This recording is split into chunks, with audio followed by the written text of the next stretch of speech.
Okay, so if anybody's got more, duck. So if any of you don't know Scott Duggan's Par Race Engines, been doing my motors for how long now? Years. And Scotty was trying to get all three of my motors together. What everybody wants to know, because they seen the picture where the block split. Yeah. How bad was the motor out of repair? Pretty bad. That thing, the heat got it so bad, some of the valve springs collapsed, killed the rock arms. Even it got heat all the way down into the pistons and stuff of the motor on the internals, and it got the block so hot. And probably whenever they tried to cool that thing off too. I bet when they sprayed it with water. Sprayed that thing with water. Got pretty hot. And of course, every time I call Scott to ask him something, he goes, "Well, I got some good news, got some bad news." He leads with that every time. So the bad news was the 574, which we thought we was just going to have to put a set of rods in. Actually, it was a crack. What was wrong with it? I had a crack crank in it.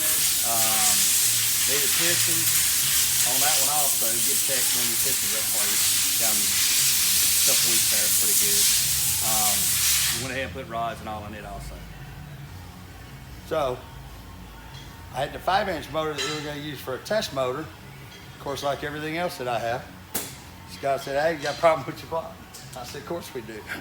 Yeah, somebody's been that thing before and they clearanced the bottom of the sleeves too much. The O-ring protruded out the bottom of the block. So we're going to have to pull all the sleeves out, weld all that stuff back up and try to get it back to where we can use it. Which Scotty told me, he said, "Well, or we could put a shorter stroke in it, which is 4.5-inch stroke." Told him, "I'm trying to go with bigger strokes. I'm not trying to go with smaller strokes." We changed some stuff on the other motor, but I don't want to tell you anybody what we changed. But how much difference do you think that's going to make from what it was before? We normally see we'll normally see about a 5 to 100 gain out of that. So here's the thing, guys. Somebody commented one time, "Well, yeah, he does that because you're a reaper," and that's not true. I have stood here and watched Scott be here at 10 o'clock at night, welding up a guy's charge tube so he could go bracket racing. Yep. They treat everybody. They jump. Scott's a racer. The same. He treats everybody the same, and they try to jump. They try to accommodate everybody as much as they possibly can. You can see that whole back room back there is plumb full of motors. Mm-hmm. They come out and they go in. I don't even know how many do I have up here. Now I guess we got the 5-inch. We got that stuff with your brothers up here too. Is that the only thing we got left? Is it 5-inch? I think not. I don't even remember. I think we got all the rest of that stuff. Is that today's delivery over there? Yeah. I figured out why there's a part shortage, because they're all down here at Par. Oh, don't get Scott started on that. Oh, you do not. Stacy, you did not just go there. What? Scott ain't been able to get parts. Why do you think we had to switch pistons? We try to get everything. Give Tech was the only one that would jump up and build us a set of pistons. Oh. Otherwise, I mean, Scott could have had them motors done weeks ago. Yep. Well, I'm an awesome person at putting my foot in my mouth. So oh, I know you are. Bless your heart. So, I got both my motors. Scott, again, thank you for all that you do for us. And Scott's one of the biggest Brodex dealers. I think you're like one of the largest in the United States. Yeah. So, and here's the other thing Scott Duggan's done.